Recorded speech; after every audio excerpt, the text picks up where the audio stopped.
आज हम 9वीं और 10वीं अनुसूची की मास्टर क्लास को पढ़ेंगे। कोई डाउट नहीं बचना चाहिए और कोई क्वेश्चन नहीं छूटे, मेरा यही मकसद है। ठीक है, हम लोग फेल सेफ टेक्निक की बात करते हैं। फेल सेफ मतलब फेल तो होना ही नहीं है, उसका भी एक विकल्प में रखना है। ठीक है, तो शुरुआत करते हैं 9वीं अनुसूची से। तो 9वीं अनुसूची भूमि सुधार कानून और कुछ अन्य प्रकार के कानूनों को न्यायिक समीक्षा से बचाने के लिए बनाई गई थी। क्यों बनाई गई थी? क्योंकि हम लोगों को भूमि सुधार करना था। ठीक है, और इसे क्या किया गया था, इसे सुप्रीम कोर्ट के जो या फिर न्यायिक समीक्षा से एकदम सुरक्षात्मक कवच पहनाया गया था। उसके बारे में आज डिटेल से पढ़ेंगे। इसके मतलब ओरिजिन क्या है 9वीं अनुसूची का? जो पहला संविधान संशोधन है, इसे देख रहे हो ना, फर्स्ट कॉन्स्टिट्यूशनल अमेंडमेंट की बात कर रहे हैं। और हमने जैसे पहले ही बताया था, हमारे यहाँ एक को ऐसे लिखते हैं और हिंदी में 9 को भी कुछ ऐसा ही लिखते हैं। ठीक है, तो 9वीं अनुसूची और पहला संविधान संशोधन को एक कनेक्ट करके आप रखिए। ठीक है, तो फर्स्ट कॉन्स्टिट्यूशनल अमेंडमेंट एक्ट 1951 में आया और उसी के तहत 9वीं अनुसूची बनाई गई। मूल संविधान में 8 अनुसूचियां थीं। प्रधानमंत्री कौन थे? पंडित जवाहरलाल नेहरू, हमारे पहले प्रधानमंत्री। अब इसको समझते हैं। स्वतंत्रता के बाद क्या हुआ? सरकार भूमि सुधार कानून बनाना चाहती थी, अर्थात जमींदारी का उन्मूलन करना चाहती थी और भूमिहीनों को भूमि देना चाहती थी। कुछ जमींदारों के पास हजारों बीघा जमीन थी, जबकि वहीं कुछ भूमिहीन थे।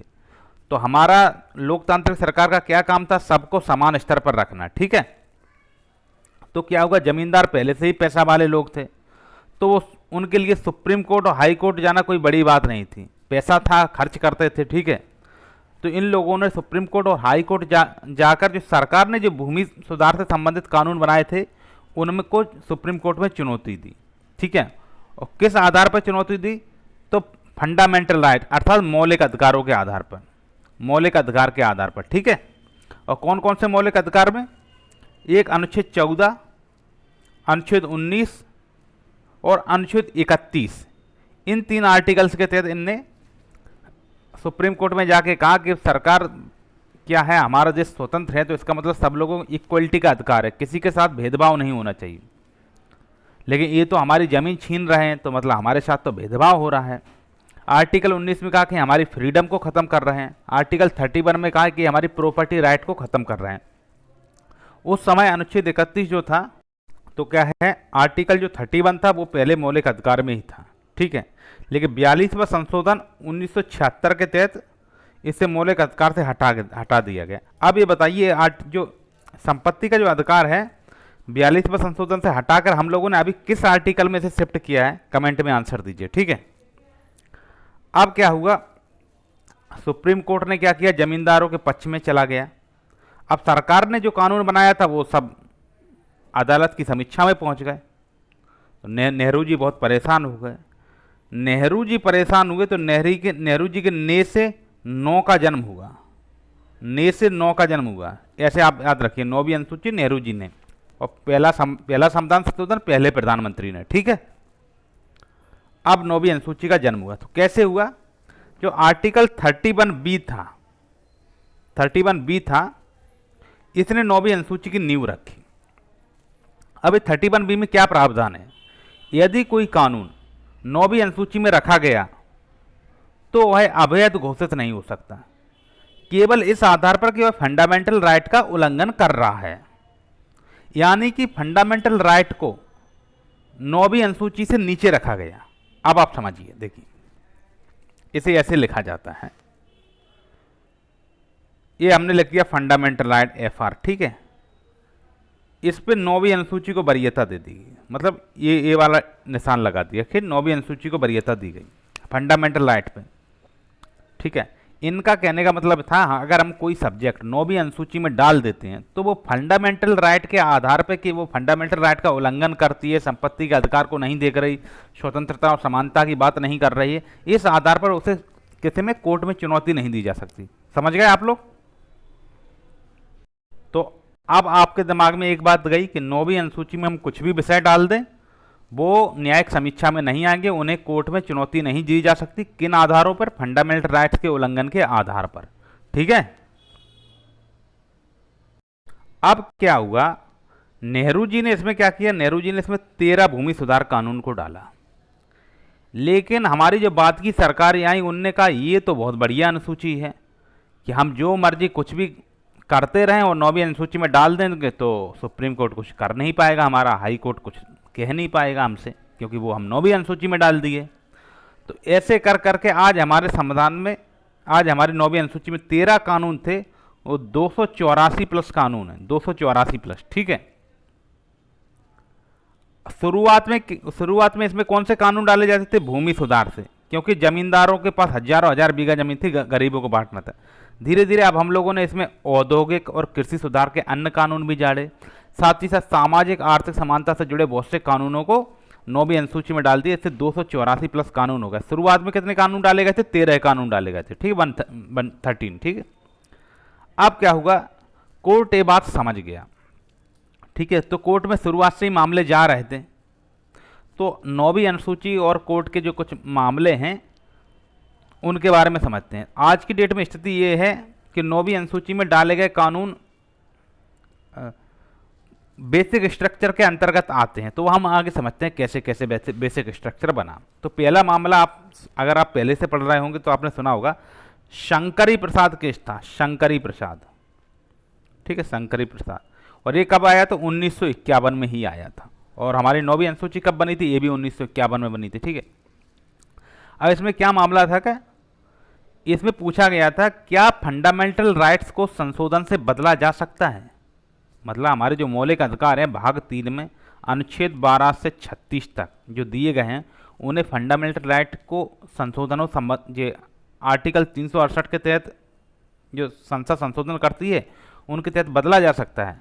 तो सुप्रीम कोर्ट ने कहा हाँ, संसद क्या कर सकती है? 368 के तहत फंडामेंटल राइट्स में संशोधन कर सकती है। तो वो संसद ने क्या किया था? संसद ने 9वीं अनुसूची को जोड़ा था, संविधान में संशोधन किया था हम लोगों ने, और वहाँ फंडामेंटल राइट्स की शक्ति को थोड़ा कम कर दिया था ना, शक्ति को उसका कम। 9वीं अनुसूची को वरीयता दी थी फंडामेंटल राइट्स पे। तो शंकरी प्रसाद केस में सुप्रीम कोर्ट ने कहा बिल्कुल। ठीक है, अब आया 1967, 15-16 साल बीत गई। नेहरू जी भी, इनका देहांत हो गया, नेहरू जी का, पहले प्रधानमंत्री का। ठीक है, इस समय प्रधानमंत्री रहे होंगे, 1967 है तो इस समय इंदिरा गांधी प्रधानमंत्री होंगी। ठीक है, इस समय होगा गोलकनाथ केस, गोलकनाथ केस। ठीक है, तो गोलकनाथ केस कब हुआ? 1967 में। यहाँ फिर से सवाल आया कि संसद, इसमें सुप्रीम कोर्ट का गोलकनाथ केस में क्या फैसला था कि संसद जो है ना फंडामेंटल राइट को नहीं बदल सकती। 1951 में सुप्रीम कोर्ट क्या बोले थे कि संसद फंडामेंटल राइट को भी बदल सकती है, पूरे संविधान में कहीं भी संशोधन कर सकती है। लेकिन अब 15-16 साल पीछे वही सुप्रीम कोर्ट बोल रहा है कि फंडामेंटल राइट को संसद क्या है, नहीं बदल सकती। अब जब संसद फंडामेंटल राइट को नहीं बदल सकती, तो फिर जो नेहरू जी ने 9वीं अनुसूची बनाई थी उसमें जो सरकार ने दनादन कानून पे कानून डाल रही थी, 13 कानून से शुरुआत किया, आज 284 पे पहुंच गए, तो फिर इस पे तो प्रश्न उठ गया। ठीक है, अब आया 1973। 1973 का बहुत फेमस केस है केशवानंद भारती केस। हम लिखते हैं KBC, कौन बनेगा करोड़पति? नहीं, केशवानंद भारती केस। ठीक है, अब इसमें क्या हुआ, सुप्रीम कोर्ट ने बेसिक स्ट्रक्चर डॉक्ट्रिन दिया, मतलब कि संविधान के मूल ढांचा की बात आई। सुप्रीम कोर्ट ने कहा कि संसद फंडामेंटल राइट को अमेंड कर सकती है, परंतु बेसिक स्ट्रक्चर नहीं बदल सकती। ठीक है, अब 9वीं अनुसूची की थोड़ी चैन की सांस मिली। क्यों मिली? क्योंकि 9वीं अनुसूची ये तो कह सकती थी भाई हम लोग बेसिक स्ट्रक्चर को थोड़ी बदल रहे हैं, हम तो गरीबों को कल्याण के लिए ये सब कर रहे हैं। अमीर क्या कर रहे हैं? पैसे का दुरुपयोग करके कोर्ट में जा रहे हैं और अपने पक्ष में फैसला सुनवा ले रहे हैं। ठीक है, लेकिन जो मौलिक अधिकार दिए गए हैं वो गरीबों के रक्षा के लिए दिए गए, ताकि ये नहीं दिया गया कि उनका दुरुपयोग करके उनका लूप होल का फायदा आप उठा सको। तो 9वीं अनुसूची थोड़ी सुरक्षित यहाँ पे हो गई 1973 में। अब क्या हुआ, चलता रहा, अब आ गए 1981 आ गए। ठीक है, हमने शुरुआत कहाँ से किया? 1951 से शुरुआत किया, शंकरी प्रसाद केस। यहाँ 9वीं अनुसूची एकदम बॉस बनी हुई थी। फिर आए 16 साल बाद 1967 केस, यहाँ 9वीं अनुसूची को धक्का लगा। 1973 में समझदारी वाला फैसला आया बेसिक स्ट्रक्चर, कि संविधान की जो मूल भावना है वो प्रभावित नहीं होना चाहिए, बाकी आप कुछ भी करते रहो, आप उससे हमें मतलब नहीं है, सुप्रीम कोर्ट ने कहा, ठीक है। लेकिन संविधान की जो मूल भावना खराब नहीं होना चाहिए, अर्थात बेसिक स्ट्रक्चर।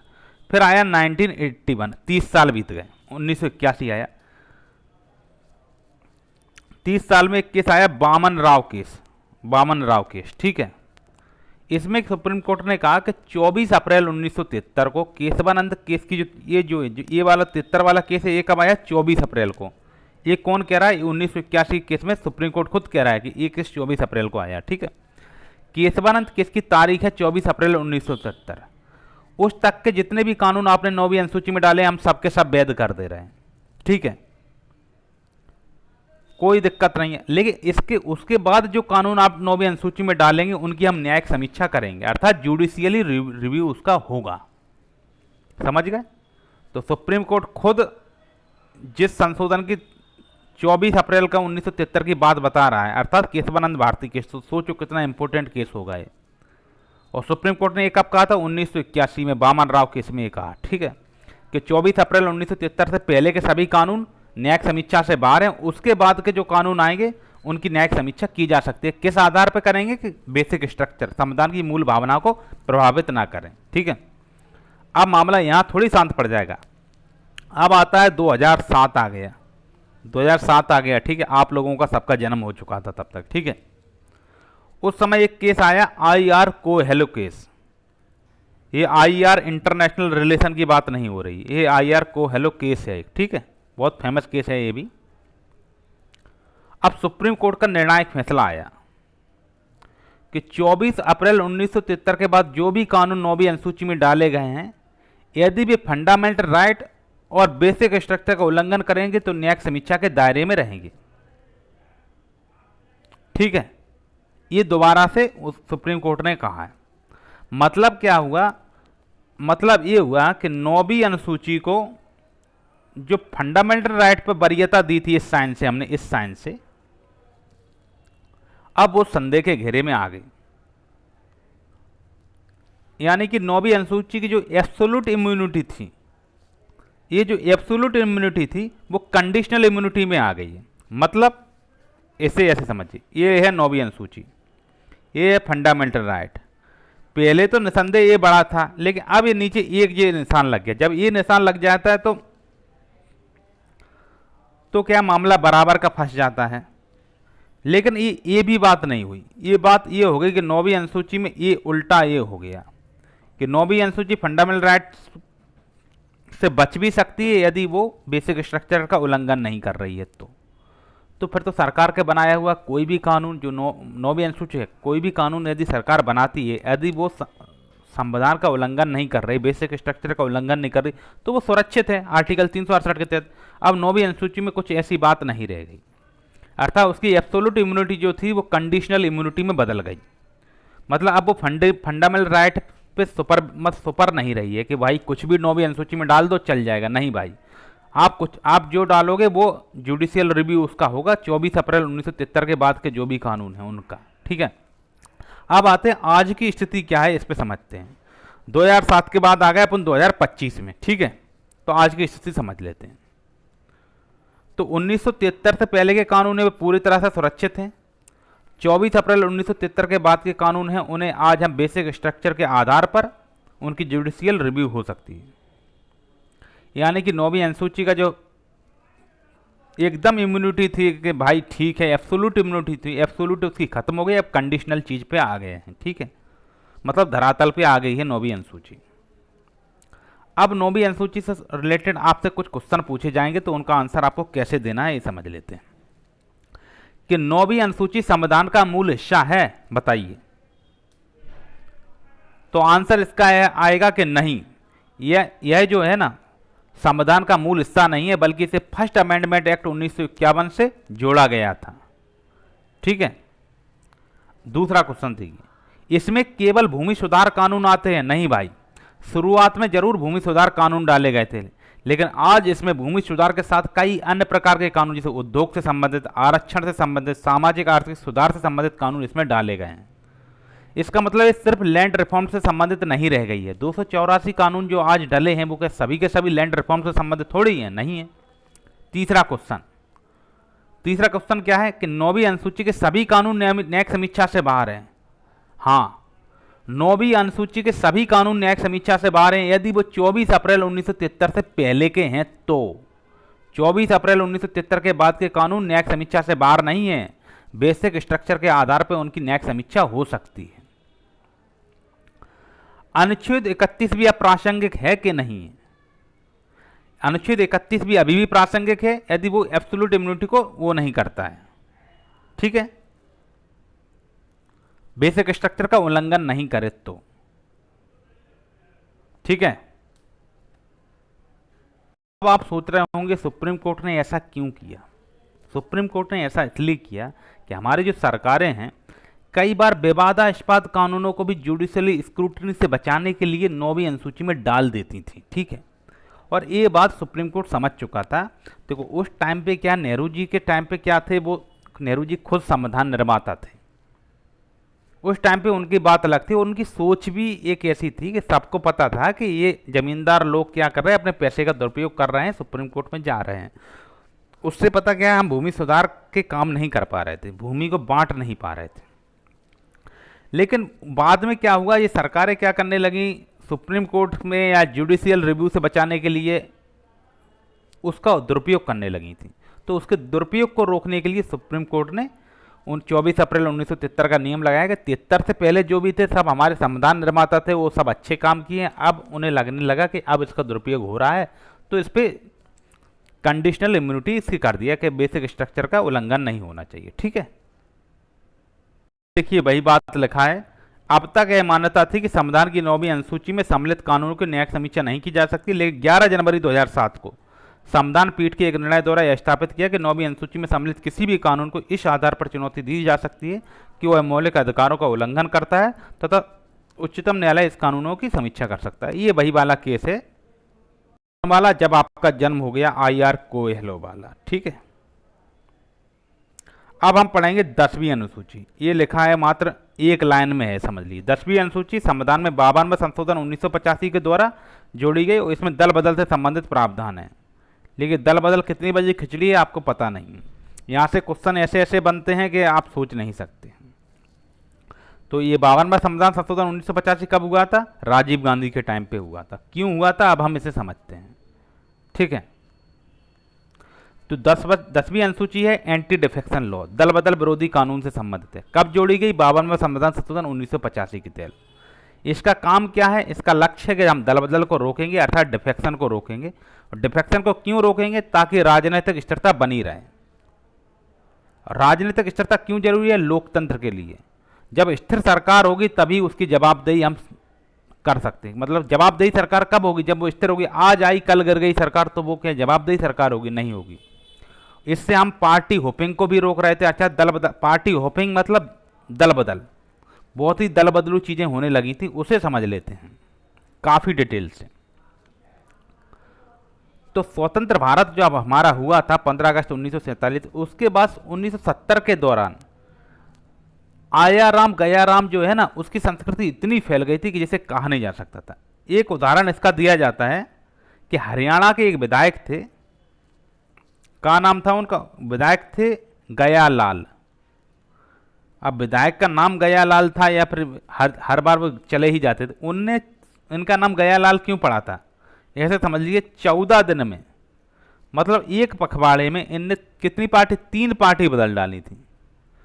14 दिन के अंदर बंदे ने 3 पार्टी बदल दी, 3 पार्टी बदल दी। ठीक है, ये स्थिति आ गई थी। और एक कब हुआ था? 1967 में, अर्थात इंदिरा गांधी के टाइम पे। और 1967 से 1971 तक, इन 4 सालों में जब हम भारत पाक युद्ध खेल रहे थे 1971 में, तब 142 सांसदों ने, 142 तो सांसद ने 4 साल में, और 1900 विधायकों ने पार्टियां बदल दी थी। अब इसके क्या रिजल्ट हुआ? रिजल्ट हुआ कि सरकारें जो है धड़ाधड़ गिरने लगी। सरकारें गिरने लगी, हॉर्स ट्रेडिंग चालू हो गया, कैश फॉर डिफेक्शन चलने लगा। मतलब हम उनकी पार्टी छोड़ देंगे, आपकी ज्वाइन कर लेंगे, पैसा चाहिए भाई। मतलब भ्रष्टाचार चलने लगा, राजनीतिक भ्रष्टाचार फैल गया, हॉर्स ट्रेडिंग चलने लगी। मतलब समझ रहे हैं, 142 MP, 1900 MLA धड़ाधड़ बदल रहा है।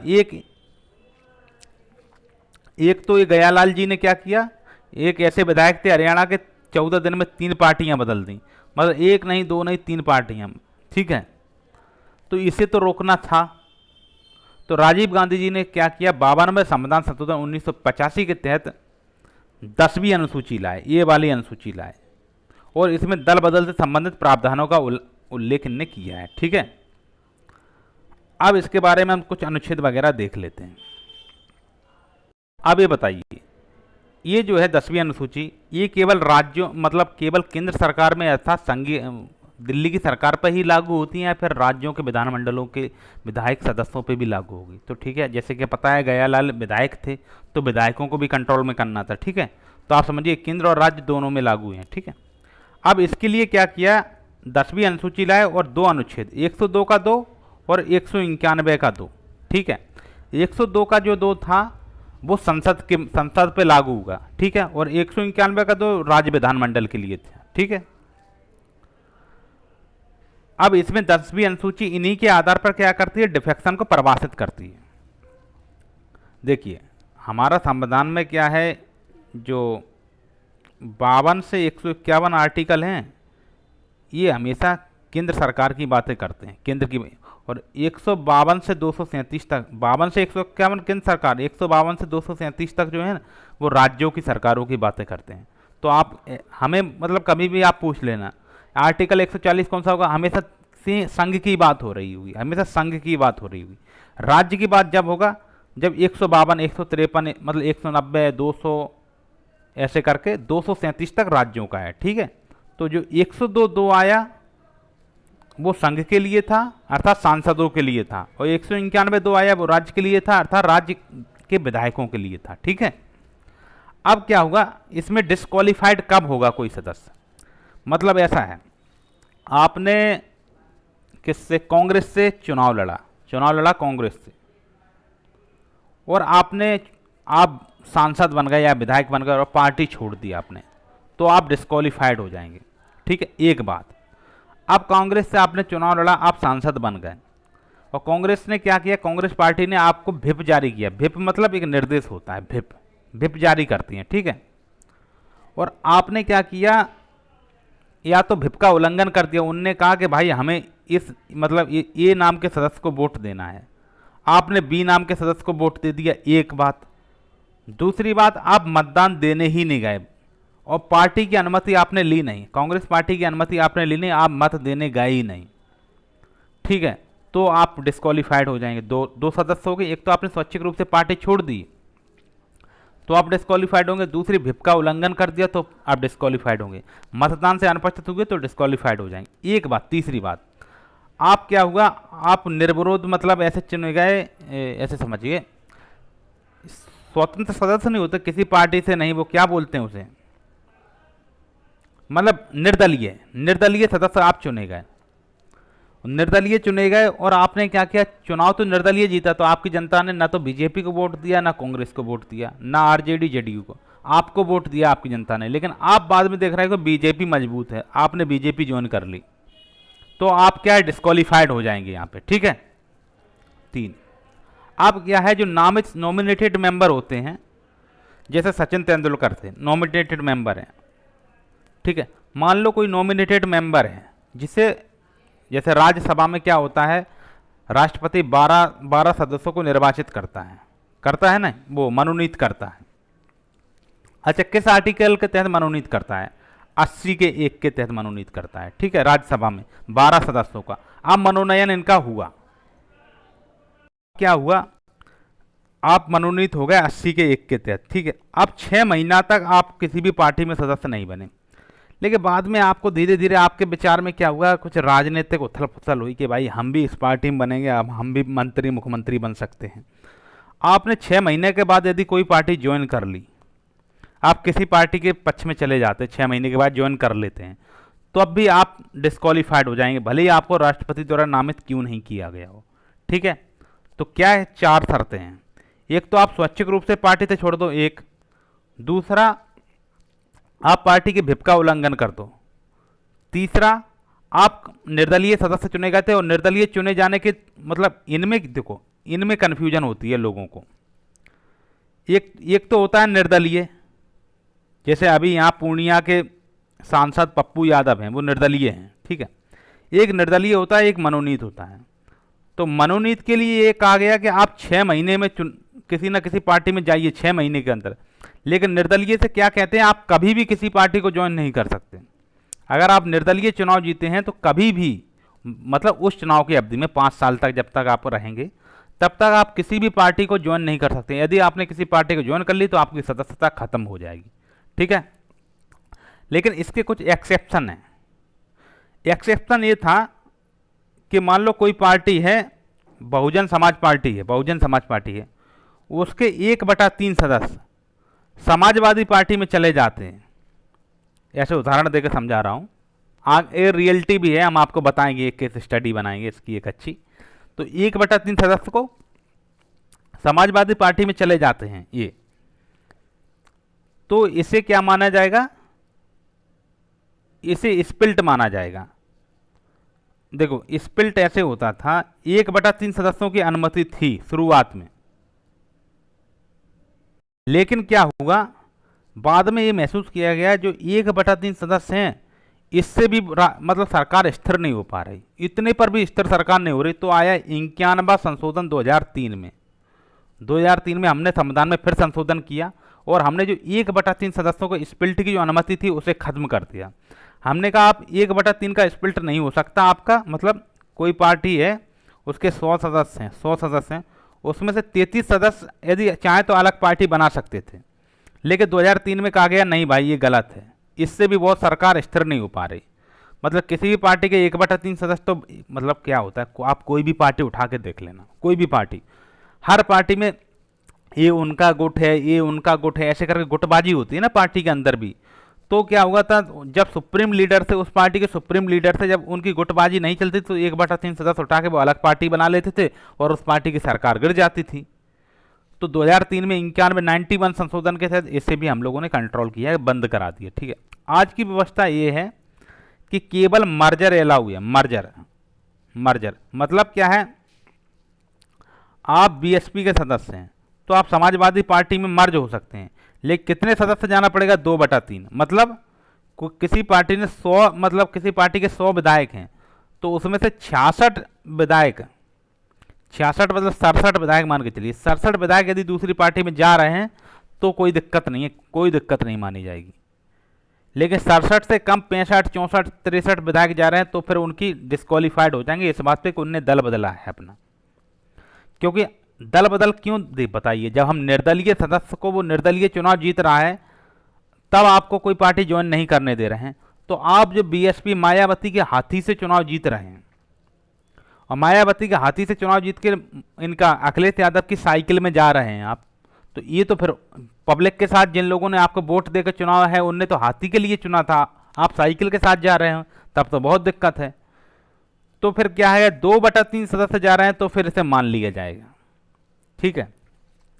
लेकिन ये डिसाइडिंग कौन करेगा, तो ये डिसाइडिंग कौन करता है, ये स्पीकर और चेयरमैन करते हैं। मतलब क्या होता है, ऐसे समझिए, लोकसभा में कोई जा रहा है तो लोकसभा का अध्यक्ष, राज्यसभा में जा रहा है तो राज्यसभा का सभापति अर्थात उपराष्ट्रपति, और राज्य की विधानसभा में उनका जो विधानसभाओं के अध्यक्ष होते हैं या विधान परिषद के चेयरमैन जो होते हैं, वो इसका तय करते हैं कि आपका जो दल बदल हुआ है या नहीं हुआ है।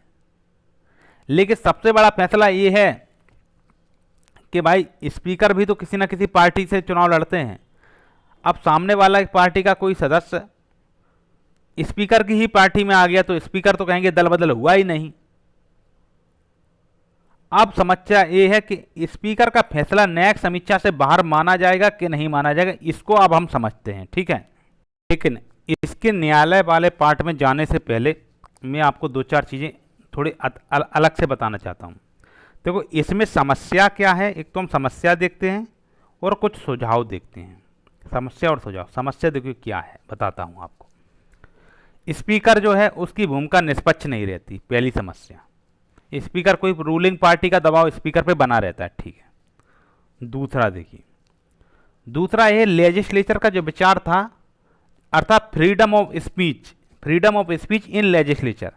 अर्थात हमने अनुच्छेद 105 और 194 के तहत 105 और 194 के तहत ये पार्लियामेंट प्रिविलेज दिया था ना, संसदीय विशेष अधिकार, मतलब एमपी और एमएलए को बहुत विशेष अधिकार मिले हैं हमारे संविधान के तहत, तो उनके जो विशेष अधिकार है वो इस पर कम हो जाते हैं। ठीक है, एक दूसरा डिबेट का कारण है। तीसरा, इस पर क्या होता है, जो पॉलिसी डिबेट होती है वो कमजोर हो जाती है। मतलब कैसे कमजोर हो जाती है पॉलिसी डिबेट, ये समझते हैं हम लोग।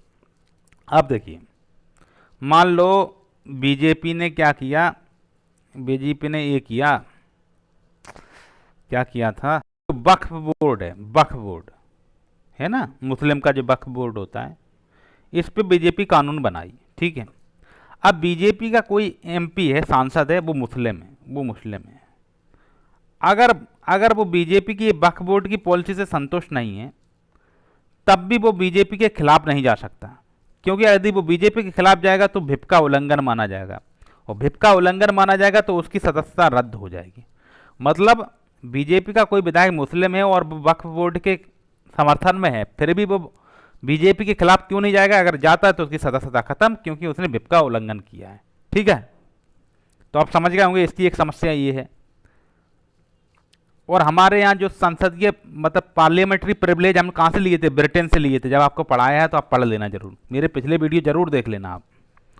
तो पार्लियामेंट्री प्रिविलेज जो है वो समाप्त हो जाता है। कौन कौन से आर्टिकल के तहत मिले हैं, 105 के तहत एमपी को मिले हैं अर्थात सांसद को, और 194 के तहत एमएलए को मिले हैं।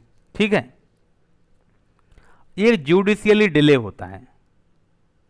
जुडिशियली डिले का सबसे अच्छा उदाहरण आपको समझाएंगे कि सुप्रीम कोर्ट में मामला गया, ऐसा इसी का मामला गया था, बताता हूं अभी। तो सुप्रीम कोर्ट में तो मामला गया, सामने वाले की सरकार मतलब उनकी सदस्यता रद्द हुई, जब तक सदस्यता रद्द हुई तब तक तो पूरी सरकार 5 साल चल गई। जैसे मान लीजिए मैं बीजेपी का मतलब मैं कांग्रेस का विधायक हूं और बीजेपी में चला जाता हूं, ठीक है। अब बीजेपी की सरकार मैंने बनवा दी, ठीक है। अब क्या हो, मेरे ऊपर क्योंकि बीजेपी सरकार बन गई तो ये जो एमपी होगा ना, ये जो स्पीकर जो होगा, अध्यक्ष होगा, वो भी बीजेपी का होगा, तो इतना डिले करेंगे तो कांग्रेस सुप्रीम कोर्ट में जाएगी कि बीजेपी ने हमारा एक सांसद खींच लिया है और हमारी सरकार गिरा दी, ऐसे ऐसे करके। तो सुप्रीम कोर्ट में मामला चला 5 साल, तब तक तो 5 साल में दूसरी सरकार बदल गई, फिर से चुनाव हो गया, मेरी सदस्यता तो वैसे ही खत्म हो गई, अब क्या रद्द होगा। तो ये जुडिशली डिले चलता था। तो क्या चीज़ें थी, समस्या क्या थी, समस्या थी स्पीकर जो है, अध्यक्ष जो होते हैं विधानसभा के या लोकसभा के अध्यक्ष, उनकी भूमिका पर रूलिंग पार्टी का दबाव रहता है, ठीक है, क्योंकि वो रूलिंग पार्टी से रहते हैं। आपको पता है कि अगर जहाँ बीजेपी की सत्ता है तो वहाँ बीजेपी का ही अध्यक्ष होता है, ठीक है, ऐसे समझ लीजिए। दूसरा क्या है, 105 और 194 के तहत में जो पार्लियामेंट्री प्रिविलेज मिले थे और उन पे कहीं ना कहीं लगाम लग जाती है, ठीक है। तीसरा क्या है, पॉलिसी डिबेट कमजोर हो जाती है, मतलब हम चाहें तो मतलब ब्लाइंड ओबीडियंस होता है, भले ही हम वक्फ बोर्ड के समर्थन में, फिर भी हम वक्फ बीजेपी के खिलाफ नहीं जा सकते, ठीक है। चौथी जो जुडिशियली डिले आप देख ही रहे हो, क्या मतलब है उसका, जब 5 साल बाद तो हमारी वैसे ही सदस्यता खत्म हो जाएगी, तो 6 साल बाद आप रद्द कीजिए तो उससे कोई दिक्कत नहीं। तो ये 4 समस्याएं थी, इनका सुझाव देखिए। तो पहली समस्या ये थी कि विप जो है ना, विप, ये विप हर चीज में लागू नहीं करना चाहिए। मतलब ये विप का प्रावधान तब होना चाहिए जब कॉन्फिडेंस वोट हो या मनी बिल से संबंधित कोई काम हो रहा। मतलब समझिए, मतलब मैं एक मुस्लिम सांसद हूं, तो क्या हुआ, दिनेश गोस्वामी समिति है, दिनेश गोस्वामी, इनका नाम याद रखना, दिनेश गोस्वामी, ठीक है। इनकी कमेटी आई थी 1990 में आई थी, ठीक है। इनने क्या कहा था, इनने कहा था मान लो कोई मुस्लिम सांसद है, वो वक्फ बोर्ड में बीजेपी से सहमत नहीं है तो नहीं रहने दो, उसे बीजेपी के विरोध में भी वोट कर सकता है, कोई दिक्कत नहीं है। मतलब वक्फ बोर्ड के समर्थन में उसमें कर सकता है वोट, ठीक है। लेकिन ये 2 चीज़ों में बीजेपी के अपोजिट नहीं जाना चाहिए। किन चीज़ में, जब बीजेपी को बजट के लिए पैसे की ज़रूरत हो, तो उसमें ये उनका सदस्य है, तो सरकार चलाने के लिए पैसे की ज़रूरत होती है ना, तो पैसे के लिए जब ये मनी बिल आएगा तब इन लोगों को बीजेपी के समर्थन में ही वोट देना पड़ेगा, ठीक है। क्योंकि मैं बीजेपी का मुस्लिम सांसद हूँ इसलिए बता रहा हूँ। दूसरा क्या है, जब कॉन्फिडेंस वोट आता है, मतलब क्या होता है, एक वो नहीं होता है कि सरकार गिराने के लिए अविश्वास प्रस्ताव वगैरह आता है, तो तुम्हारी सरकार में उतने जरूरी मत कितने होते हैं, मतलब कोई मतलब कोई राज्य है उसमें 100 विधायक हैं, तो जिसके पास 51 विधायक होंगे उसी की सरकार बनेगी ना। और 51 में मैं एक मुस्लिम विधायक हूँ, तो मुझे क्या है, बीजेपी का समर्थन करना पड़ेगा। ठीक है, नहीं करूँगा तो मेरी सदस्यता रद्द हो जाएगी। ठीक है, तो इन दो चीज़ों में आप ऐसा कर सकते हैं। दिनेश गोस्वामी ने सुझाव दिया था, लेकिन अभी वो लागू नहीं हुआ है। ठीक है, अब एक तो लॉ कमीशन की रिपोर्ट आई थी। इसमें लॉ कमीशन की रिपोर्ट ये कह रही थी, ये कब आई थी, ये 1999 में आई थी। 170वीं रिपोर्ट थी 1999 1999 में। ठीक है, तो 1999 में क्या रिपोर्ट आई, ये आई थी कि ये जो फैसला है ना, ये स्पीकर मतलब लोकसभा या विधानसभा के अध्यक्ष को नहीं दो, ये फैसला कौन करेगा, ये चुनाव आयोग के साथ मिलकर, जब बात संघ की होती है तब वहाँ राष्ट्रपति करेगा, जब बात राज्य की है तो गवर्नर करेगा अर्थात राज्यपाल करेगा। ये लॉ कमीशन ने 1999 1999 में बोला था अपनी 170वीं रिपोर्ट में। ठीक है, सेकेंड एआरसी का नाम सभी ने सुना होगा। सेकेंड एआरसी, पहले एआरसी के अध्यक्ष कौन थे, मोरारजी देसाई थे। सेकेंड एआरसी के अध्यक्ष कमेंट में करो। ठीक है, ये कब, 2008 की बात बता रहा हूँ, 2008 की। इसने कहा कि लॉ कमीशन क्या कह रहा है कि राज्यपाल और राष्ट्रपति करे, किसके साथ में, इलेक्शन कमीशन के साथ मिलकर। लेकिन जो सेकेंड एआरसी कह रहा नहीं भाई, इसके लिए ना तो राज्यपाल करे, ना राष्ट्रपति करे, ना अभी जो लोकसभा अध्यक्ष कर रहे हैं, राज्यसभा सभापति, ये भी नहीं करें। इनके लिए एक अलग से ट्रिब्यूनल बनाया जाए। मतलब ये बात बिल्कुल मुझे भी बहुत अच्छी लग रही, सेकेंड एआरसी की बात। अलग से भाई ट्रिब्यूनल बना दो, इसका जो निर्णय होगा वो निष्पक्ष होगा। ये किसी पार्टी के समर्थन में निर्णय नहीं करेगा, ये खुद ब खुद अच्छे से जांच करेगा, और यदि कोई वास्तव में दल बदल विरोधी पाया गया तो उसकी सदस्यता रद्द कर देगा। 5-5 साल 10 साल वेटिंग करने से कुछ नहीं होता है। ठीक है, अब हम आते हैं आपकी मेन केस स्टडी में, जो बहुत रोचक है। ठीक है, 2003 की घटना है, 2003 की। वो 2003 में क्या, उत्तर प्रदेश में, यूपी में बीएसपी की सरकार थी, अर्थात मायावती की सरकार थी, बीएसपी की। लेकिन समर्थन किसका था, बीजेपी का था। बीजेपी के समर्थन से बीएसपी की सरकार थी। तो मायावती ने क्या किया, जो यूपी के कुंडा से एक जो विधायक हैं राजा भैया, उन पे पोटा लगा दिया राजा भैया पे। तो बीजेपी ने कहा नहीं भाई, राजा भैया पे पोटा मत लगाओ। तो बीएसपी और बीजेपी में थोड़ी अनबन हो गई। और जो लोकसभा स्पीकर थे वो थे केसरीनाथ त्रिपाठी, जो बाद में बिहार के राज्यपाल भी बने। केसरीनाथ त्रिपाठी थे लोकसभा स्पीकर थे। ठीक है, अब बीएसपी की जो सरकार थी बीजेपी की समर्थन से थी। बाद में क्या हुआ, स्वामी प्रसाद मौर्य जो तो बीएसपी के विधायक थे, अर्थात बहुजन समाज पार्टी के विधायक थे स्वामी प्रसाद मौर्य, ये 37 विधायकों के साथ मुलायम सिंह की समाजवादी पार्टी में शामिल हो गए। मुलायम सिंह की समाजवादी पार्टी में शामिल हो गए और समाजवादी पार्टी की सरकार बनवा दी। तो अब क्या, जो बीजेपी के विधायक थे, जो स्पीकर थे, अध्यक्ष थे केसरीनाथ त्रिपाठी, वो बीजेपी के थे, जबकि सरकार बीएसपी की थी। तो बीएसपी ने इनसे कहा भाई इनका दल बदल के तहत ऐसा करो, इनकी सदस्यता रद्द कर दो केसरीनाथ त्रिपाठी से। तो केसरीनाथ त्रिपाठी ने कहा नहीं भाई, ये 1/3 सदस्य गए हैं तुम्हारी पार्टी के, तो ये क्या है, स्पिल्ट माना जाएगा। ठीक है, अर्थात ये जा सकते हैं। किसने कहा, ये केसरीनाथ त्रिपाठी ने कहा, जो उस समय अध्यक्ष थे। तो फिर बीएसपी के एक जो एमएलए थे अर्थात विधायक थे राजेंद्र सिंह राणा, वो सुप्रीम कोर्ट चले गए। सुप्रीम कोर्ट में केस चला, तो सुप्रीम कोर्ट ने कहा कि स्पीकर ने ये जो फैसला दिया कि इन लोगों ने स्पेल्ट किया, ये सही है, ये गलत है भाई। जो विधानसभा के अध्यक्ष हैं उनने अपनी शक्तियों का दुरुपयोग किया है, अर्थात हम इन 37 के 37 विधायकों की सदस्यता को रद्द करते हैं। ठीक है, 37 विधायकों की सदस्यता सुप्रीम कोर्ट ने क्या कर दी, रद्द कर दी। ठीक है, लेकिन सुप्रीम कोर्ट ने जब 37 विधायकों की सदस्यता रद्द की, तब तक समाजवादी पार्टी अपना कार्यकाल पूरी कर चुकी थी। समाजवादी पार्टी अपना कार्यकाल पूरा कर चुकी थी भाई, 5 साल का कार्यकाल पूरा हो गया। हाँ, एक बात यह है। दूसरा क्या है, इसमें एक काम और हुआ था। बीएसपी ने राज्यपाल से कहा था कि हम ऐसा करेंगे, ये जो है ना, हम विधानसभा को भंग कर देंगे, विधानसभा को भंग करवा देंगे। ये 37 सदस्य चले गए तो विधानसभा को भंग करने का भी बोला था। तो वहाँ भी राज्यपाल ने कहा नहीं भाई, विधानसभा को भंग नहीं कर सकती आप, क्योंकि अब आपकी तो सरकार गिर चुकी है भाई, सरकार तो गिर चुकी है आपकी, तो आप विधानसभा को भंग नहीं कर सकती। तो फिर क्या, समाजवादी पार्टी ने, एसपी ने अपनी सरकार बना ली और पूरी 5 साल सरकार चलाई थी। अब एक बात आपको और बता देता हूँ, मायावती विधानसभा को भंग क्यों करना चाहती थी? सरकार तो उनकी वैसे भी करनी थी, वो विधानसभा को भंग इसलिए करना चाहती थी ताकि समाजवादी पार्टी की भी सरकार नहीं बने और दोबारा से चुनाव हो। लेकिन उस समय इन लोगों ने क्या कहा, राज्यपाल ने क्या कहा, नहीं भाई, उन लोगों ने सरकार बना ली और विधानसभा अध्यक्ष ने कहा वो 37 के विधायक, तुम्हारे ही 37 विधायक बीएसपी के जो समाजवादी पार्टी में चले गए हैं वो सही गए हैं, उसमें कोई दिक्कत नहीं है।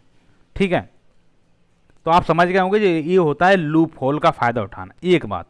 दूसरी बात, हम आपको अब चलते हैं यहाँ से आगे थोड़ा। कब की घटना थी? ये थी 2003 की घटना, 2003 की घटना थी। तो इसी से सबक सीख के क्या हुआ, इसी से हम लोगों ने सबक सीखा, तो हम लाए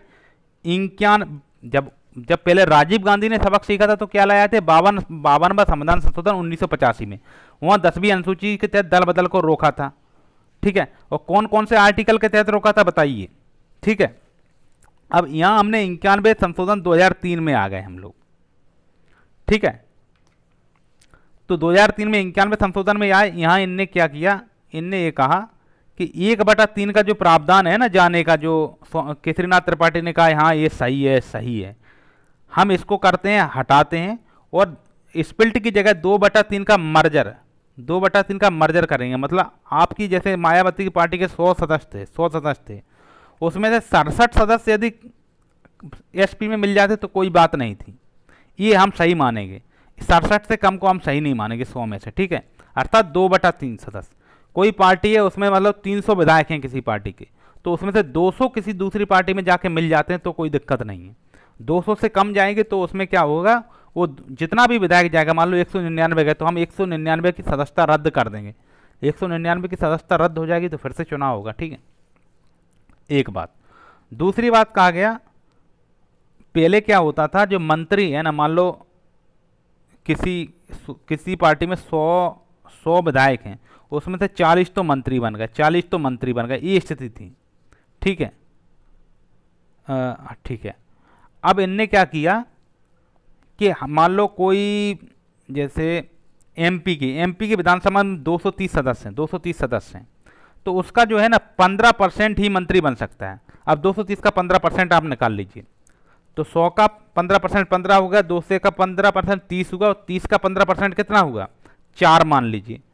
तो अर्थात एमपी में 230 एमएलए हैं, तो उसमें से 34 मंत्री बन सकते हैं। एमपी में 34 मंत्री बन सकते हैं। ठीक है, एक बात। लेकिन जिन राज्यों की विधानसभाएं इतनी छोटी हैं, मतलब सिक्किम है, गोवा है, मिजोरम है, नागालैंड है, इनकी विधानसभाएं इतनी छोटी हैं कि वहाँ 15% मान लो, अभी आपको उदाहरण से समझाते हैं। जैसे मान लो गोवा है, गोवा को तो सभी जान रहे हैं, इसकी विधानसभा में कितने सदस्य हैं, 40 सदस्य हैं, और 40 का 15% होता है 6। तो मतलब गोवा में 6 लोग ही मंत्री बन सकते हैं। तो फिर सरकार कैसे चलेगी भाई, इतने कम मंत्री से कैसे काम चलेगा? तो फिर कहा गया कि 15% की जगह, या तो अगर आपकी विधानसभा बड़ी है तो 15% बनाइए। जैसे कि एमपी की 230 हैं, तो 15% हुआ 34, इतने बन सकते हैं। अगर विधानसभा आपकी छोटी है, जैसे गोवा है, हम छोटी छोटी विधानसभाएं सब बता देते हैं आपको। गोवा में 40 सदस्य हैं। सिक्किम है, सिक्किम में इससे भी कम है, 32 सदस्य हैं। मिजोरम जो है, मिजोरम जो है ना, वो 6वीं अनुसूची में भी आता है। ठीक है, तो मिजोरम में कितने सदस्य हैं, 40 सदस्य हैं। नागालैंड में 60 सदस्य हैं। ठीक है, तो इनमें क्या किया गया, जो छोटे छोटे राज्य हैं, इनमें कहा गया कि आप ऐसा करो, आप 15% का रूल न मानो, कम से कम कोई सरकार चलाने के लिए 12 मंत्री तो होना चाहिए। तो 12 मंत्री को कैसे याद रखेंगे, जो मराठा शासन यदि हिस्ट्री पढ़ा होगा, उसमें 12 भाई सभा थी, 12 भाई की एक परिषद थी, 12 भाई की। तो 12 भाई तो होना जरूरी है। कितने भाई होना जरूरी है, 12 भाई। 12 भाई से याद रखो, कोई भी राज्य की सरकार तभी चलेगी जब उसमें मिनिमम 12 मंत्री होंगे। 12 से कम मंत्री नहीं होना चाहिए किसी भी राज्य की सरकार में। ठीक है, ये सब तो आया 91 संशोधन 2003 के माध्यम से। ठीक है, अब इसमें हम ये समझते हैं, ये वाला जो केसरीनाथ त्रिपाठी वाला, जो मुलायम सिंह वाला जो केस था समाजवादी पार्टी का, इसमें सुप्रीम कोर्ट ने कहा कि ये जो है ना, स्पीकर जो विधानसभा का स्पीकर होता है ना, अध्यक्ष जो होता है ना, ये पूर्ण रूप से इसकी पावर क्या है, एक्सट्रीम नहीं है, अर्थात जुडिशरी नहीं पूरी तरह से। इसे क्या बोला गया, इसे बोला गया क्वासी जुडिशियल पावर, अर्थात अर्ध न्यायिक शक्ति है। क्वासी जुडिशियल पावर किसके पास होती है, विधानसभा अध्यक्ष के पास या लोकसभा अध्यक्ष के पास क्वासी जुडिशियल पावर है। इसे हम लोग समझते हैं ये क्या होता है। देखो, विधानसभा अध्यक्ष हो या लोकसभा अध्यक्ष हो, ये क्या करता है, विधानसभा का प्रशासन भी संभालता है, अर्थात इस पर एडमिनिस्ट्रेटिव भी पावर होता है, ये एडमिनिस्ट्रेटिव भी पावर होता है इसके पास। इसके अलावा ये तो आपका दल बदल का निर्णय लेता है, तो इस पर जुडिशियल पावर भी आ जाता है, जुडिशियल भी आता है, तो इसे क्वासी जुडिशियल माना गया। ठीक है, अर्थात अर्ध न्यायिक शक्ति है। तो जो विधायक, जो अध्यक्ष जो होता है पूर्ण रूप से न्यायिक शक्ति नहीं होता है, ये अर्ध न्यायिक शक्ति होता है। इसलिए सुप्रीम कोर्ट ने कहा ये तो अर्ध न्यायिक शक्ति है, इस पर हम जुडिशियल रिव्यू, मतलब ये कोई भी फैसला लेगा तो उसका हम जुडिशियल रिव्यू कर सकते हैं, लेकिन अर्ध न्यायिक है इसलिए पूरी तरह से जुडिशियल रिव्यू नहीं कर सकते। अगर कुछ ऐसा काम हो तब कर सकते। देखिए, इसने ABC तीन बातें बताई थी हमें सुप्रीम कोर्ट ने। इस सुप्रीम कोर्ट ने कहा कि ये क्या करता है, दुरुपयोग करता है बुरी नीयत से, मतलब बुरी नीयत से, अर्थात मेल फाइट करता है स्पीकर, मतलब ऐसी नीयत से कि कोई सरकार गिराने की नीयत से दल बदल करवा देता है, तो इसका जुडिशियल रिव्यू होगा, ठीक होना भी चाहिए। दूसरा, ये प्राकृतिक न्याय का उल्लंघन करता है, अर्थात नेचुरल जस्टिस का उल्लंघन करता है, NJ का नेचुरल जस्टिस का उल्लंघन करता है, तो इसका जुडिशियल रिव्यू करेंगे। और तीसरा, ये कोई ऐसा निर्णय लेता है जो इसकी ज्यूरिडिक्शन में नहीं है, मतलब इनके न्यायिक क्षेत्राधिकार से बाहर है और वहाँ का निर्णय ये ले लेते हैं, तो भी इसका जुडिशियल रिव्यू हम कर सकते हैं। ठीक है, मतलब ये बुरी नीयत से कुछ करेंगे तो होगा, या प्राकृतिक न्याय के खिलाफ इनने कुछ किया तो होगा, या फिर ऐसा निर्णय लिया जो इनकी खुद ही के ज्यूरिडिक्शन में नहीं है, तो भी इसका हो सकता है। इसका मतलब ये हुआ कि स्पीकर जो है उसकी जो पावर है वो एब्सोल्यूट नहीं है, बल्कि उसके ऊपर सुप्रीम कोर्ट की एक जुडिशियल रिव्यू रहता है। ठीक है, इतना आप समझ गए होंगे। अगर कोई कंफ्यूजन है तो आप इससे रिलेटेड हम कुछ आर्टिकल और देख लेते हैं। भाई देखना, एक आर्टिकल है 102 का 2, 102 का 2 है। ये क्या करता है, 102 का 2 और 191 का 2, इन दोनों को साथ में देखो। अगर सांसद ने दल बदल किया है, MP ने दल बदल किया है, तो 102 के 2 के तहत उसकी सदस्यता रद्द होगी। और MLA ने अर्थात विधायक ने दल बदल किया है, तो 191 2 के तहत उसकी सदस्यता रद्द होगी। ठीक है, एक बात। और ये 10th शेड्यूल जो है ना,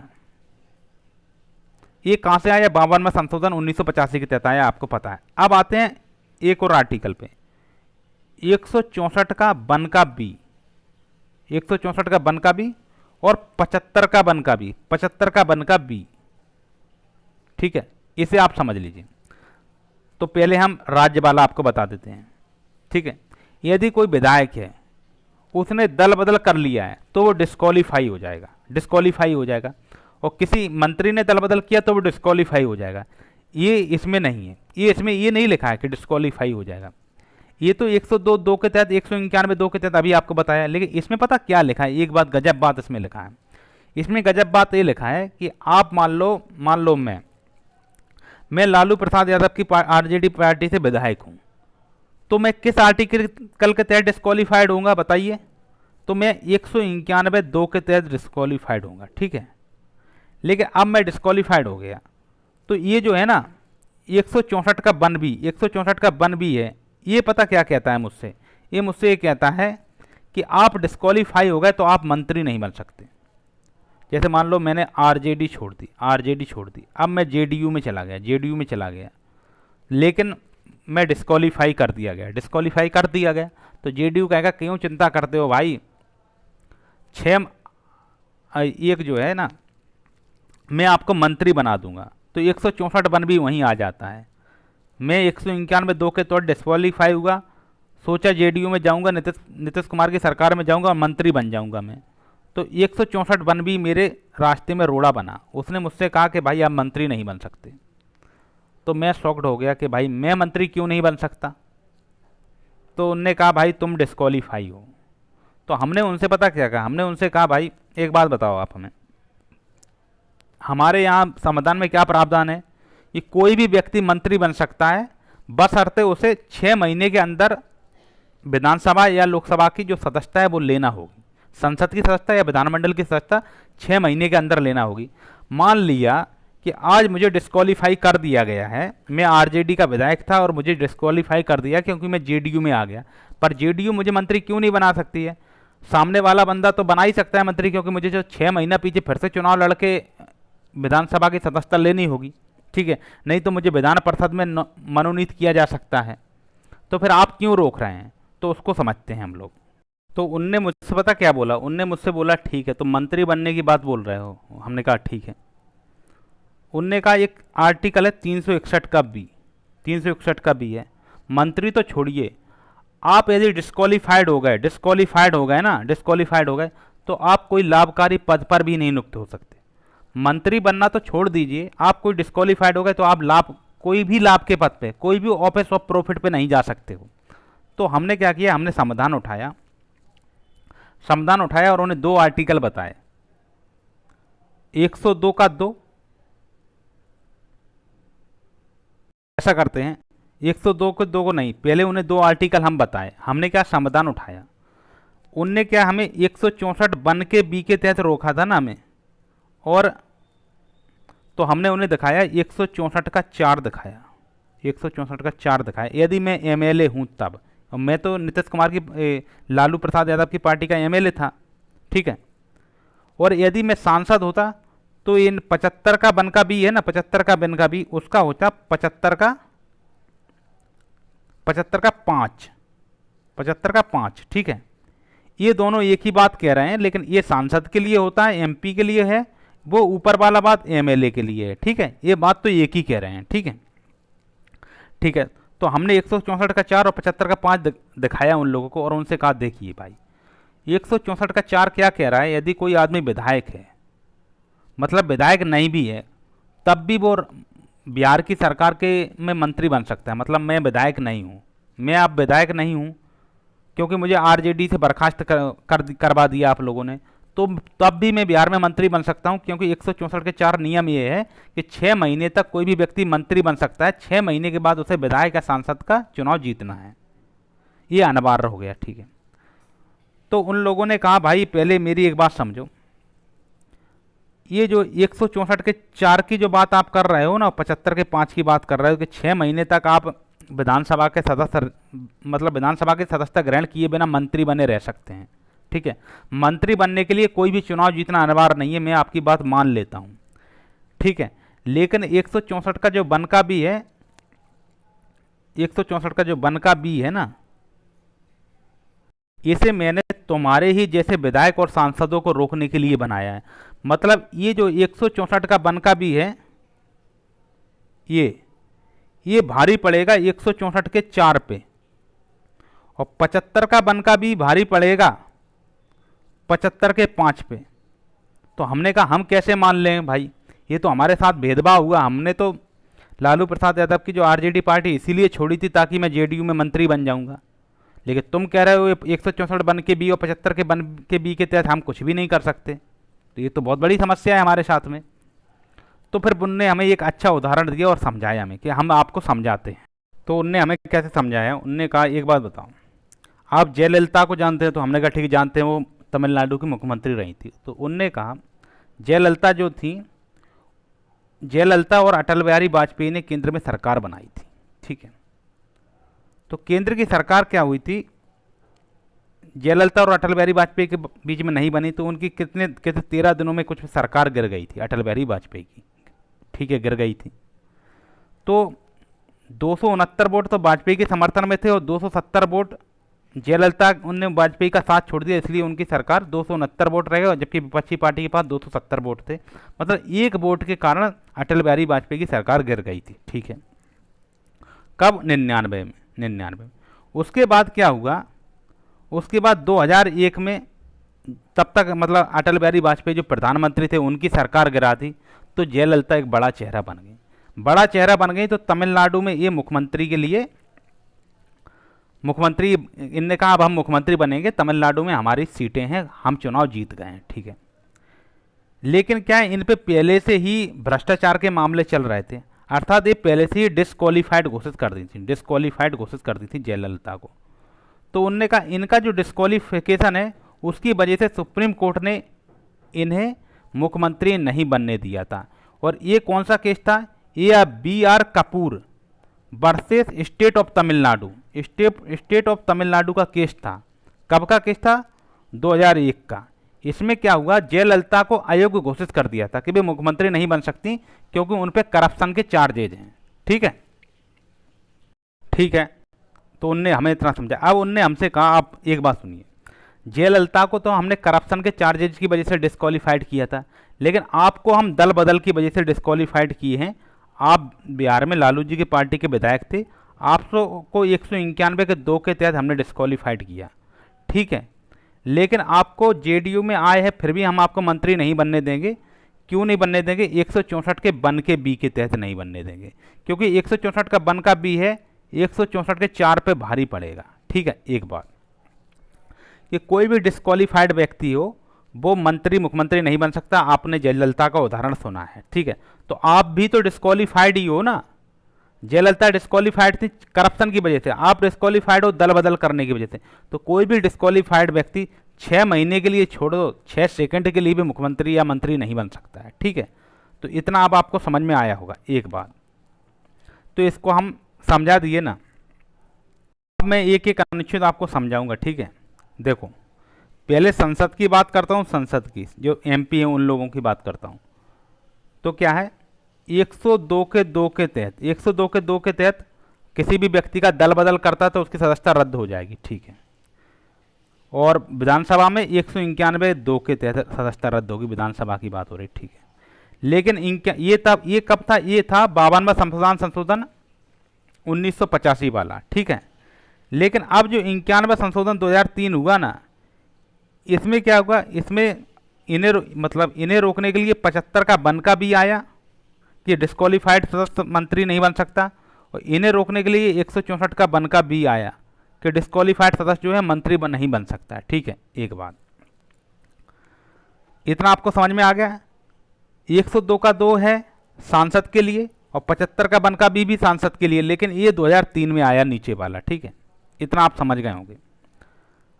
अब क्या है, जो मैं बात कर रहा था ना आपको, ये वाला जो 6 महीने से पद ले सकते हैं, ये जो 6 महीने से पद ले सकते हैं, एक से 75 के 5 के तहत। मान लो आप एक स्टूडेंट हैं, यदि आप 25 साल की एज है, आपकी 25 साल की एज है, तो आप यहाँ के बिहार के मुख्यमंत्री नीतीश कुमार चाहें तो आपको बिहार में मंत्री बना सकते हैं, भले ही आप कोई चुनाव नहीं लड़ें, कोई दिक्कत नहीं। ये किस आर्टिकल के तहत बनता है, यदि केंद्र में मंत्री बनना है आपको तो आर्टिकल 75(5) के तहत बनेंगे, और यदि राज्य में मंत्री बनना है तो 164 के 5 के 4 के तहत आप बनेंगे। ठीक है, ठीक है। अब क्या है, यदि आपने पहले से कहीं ना कहीं आप कोई विधायक थे और आपको उस पार्टी से डिस्क्वालीफाइड किया गया है, तो 75 के बन के बी के तहत आप मंत्री नहीं बन सकते, भले ही आप कोई सदस्य नहीं हो, आप पर डिस्क्वालीफिकेशन लागू हो जाएगा। ठीक है, मंत्री तो छोड़िए, 361 का वो वाला आर्टिकल बताया था, उसके साथ आप कोई भी लाभ के पद पर भी नहीं जा सकते। ठीक है, इतना समझ गए आप लोग। आपको इतना सब समझा दिया, मैं 58 मिनट से बोल रहा हूँ, लेकिन इतने के बावजूद भी मैं आपको अभी तक पूरा फैक्ट नहीं दे पाई हूँ। एक फैक्ट आपके नज़र से अभी भी बचा हुआ है, पता कौन सा, कि जो ये सब का डिसाइड कौन करता है कि भाई दल बदल हुआ नहीं हुआ, तो कौन करता है, लोकसभा का अध्यक्ष या राज्य विधानसभा का अध्यक्ष। ठीक है, और राज्यसभा में जो राज्यसभा का सभापति अर्थात उपराष्ट्रपति, और विधान परिषद में विधान परिषद का चेयरमैन, ये डिसाइड करता है। लेकिन विधान परिषद का चेयरमैन या लोकसभा का अध्यक्ष तो कोई ना कोई पार्टी से होता है, तो उसकी वजह से वो रूलिंग पार्टी के दबाव में काम करता है, एक बात आप समझ लीजिए।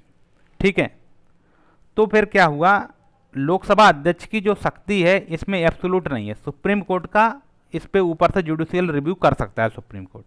ठीक है, तो सुप्रीम कोर्ट ने क्या कहा है, इसे कहा है कि एक कोसी जुडिशियल पावर है इसके पास, अर्ध न्यायिक शक्ति है विधानसभा अध्यक्ष के पास और लोकसभा अध्यक्ष के पास, पूर्ण रूप से जुडिशरी पावर नहीं है, ये एब्सोल्यूट नहीं है इनका पावर। ठीक है, ये तो मैंने आपको पहले भी बताया, लेकिन छूटा क्या है वो आपको बताते हैं। छूटा ये है, ये जो बात बताई थी ना सुप्रीम कोर्ट ने, ये की हो तो होलो हन वर्सेस जाचिल्लू का मामला था, की हो तो KIHOTO, की हो तो होलो हन, ठीक है, वर्सेस जाचिल्लू। तो जाचिल्लू की स्पेलिंग लिखो ZACHILLU, कि हो तो होलो हन वर्सेस जाचिल्लू का मामला था, और कब का मामला है, 1992 का मामला है। उम्मीद है आपका जन्म भी नहीं हुआ होगा 1992 में, तब का ये मामला है। लेकिन इतने पुराने मामले अभी तक भी ये विवाद चल ही रहा है। 1992 में सुप्रीम कोर्ट क्या बोला था कि इनका जो पावर है अर्धन्यायिक है, पूर्ण रूप से न्यायिक नहीं है, इस पे जुडिशियरी रिव्यू हो सकता है। लेकिन हमारे यहाँ इतने लूप होल हैं कानूनों में कि आज भी जो लोकसभा का स्पीकर वगैरह है, ये सब चीज़ें चल रही हैं, बंद नहीं हुई हैं। मैं हाल फिलहाल का उदाहरण देकर आपको समझाता हूँ। हालिया में आप ऐसे समझिए, अभी कुछ समय पे 1-2 साल पहले का मामला था। मैं कब की बात कर रहा हूँ कि होलोवन और जाचिल्लू की बात कर रहा हूँ 1992 की। अब मैं आता हूँ 2023 में आता हूँ, 2 साल पहले के मामले में। आप सभी ने सुना होगा कि उससे पहले क्या बीजेपी से कहते थे, बीजेपी के बारे में कहा जाता है कि बीजेपी ये कर रही वो कर रही, तो ठीक है। उसी में मैं तेलंगाना का एक मामला आपको बता रहा हूँ, और ये बीजेपी से संबंधित नहीं है, ये कांग्रेस से संबंधित है, ठीक है। इसमें क्या हुआ, ये तेलंगाना में 2023 के विधानसभा चुनाव में बीआरएस की सरकार थी। बीआरएस की सरकार ने, बीआरएस के 10 एमएलए थे। बीआरएस की सरकार, बीआरएस है वहाँ तेलंगाना में, जिसका फुल फॉर्म है भारत राष्ट्र समिति, ठीक है।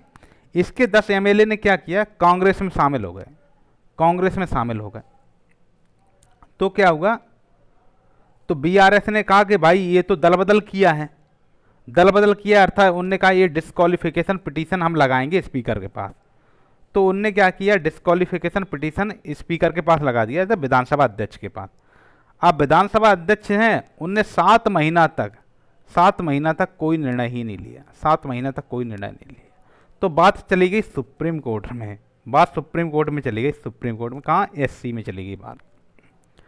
अब सुप्रीम कोर्ट ने इसमें पता क्या कहा, सुप्रीम कोर्ट ने इसको कहा कि भाई ये जो है ना, सुप्रीम कोर्ट ने कहा भाई तुम्हारे स्पीकर से कहा भाई तुम्हारा ऑपरेशन तो सक्सेसफुल हुआ है, लेकिन पेशेंट की डेथ हो गई।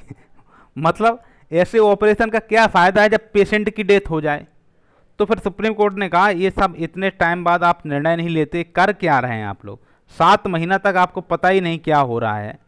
तो फिर सुप्रीम कोर्ट ने कहा कि ये जो है ना विधानसभा स्पीकर हैं, ये 7 महीना नहीं, ये 3 महीना के अंदर निर्णय लेंगे इस संबंध में, दल बदल के संबंध में, ठीक है।